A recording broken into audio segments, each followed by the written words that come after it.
भारत में जिस तरह से आने वाले समय में जनसंख्या विस्फोट होने वाला है, उसी तरह से कुछ महीने बाद भारत में बेरोजगारी विस्फोट होने वाला है। और ये इतना बड़ा विस्फोट होगा कि तमाम भारत का युवा या तो सड़कों पर आ जाएगा या वो भारत बंद का ऐलान कर देगा। भारत में आज जनसंख्या 140 करोड़ पर पहुंच रही है, वहीं 91 करोड़ जो उस जनसंख्या का 65% है 35 साल से कम का है। इसमें 50 करोड़ की जनसंख्या सीधे 50 करोड़ की आज स्कूल और यूनिवर्सिटीज में पढ़ रही है और हर साल रोजगार के लिए तैयार हो रही है।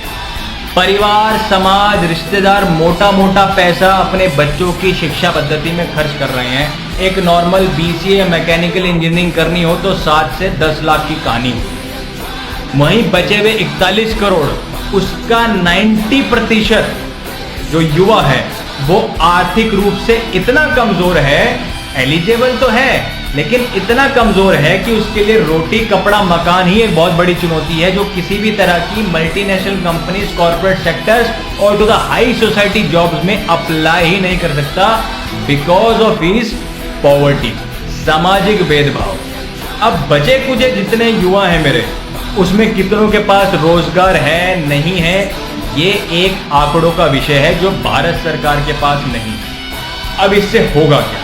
इससे ये होगा कि जो वर्तमान युवा है उसके पास रोजगार नहीं है और हर साल हजारों लाखों बच्चे रोजगार के लिए तैयार हो रहे हैं। भारत की ब्यूरोक्रेसी, प्राइवेटाइजेशन, जितने भी जॉब फील्ड हैं उसमें अगर टोटल एवरेज लगाऊं तो भारत का 5 से 7% भी वैकेंसी नहीं निकल सकती, क्योंकि उतनी भारत में कॉरपोरेशन नहीं है, तो जॉब अवेलेबिलिटी की जरूरत ही नहीं पड़ेगी।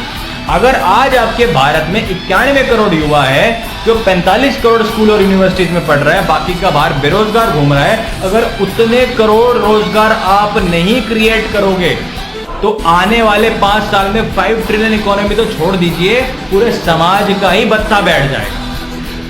जितने अंग्रेज हुए या जितने भी इन्वेडर्स हुए, उन्होंने सबसे पहले भारत की रीढ़ की हड्डी तोड़ी थी, उन्हें सामाजिक रूप से और आर्थिक रूप से खत्म कर दिया था, भूखा मार दिया था, बेरोजगार कर दिया था, तभी वो शासन कर पाए। और आज भी भारत के युवा की यही समस्या है कि जो भारत का युवा आज बेरोजगार है, बीमार है, मानसिक रूप से कमजोर है, और वो किस वजह से?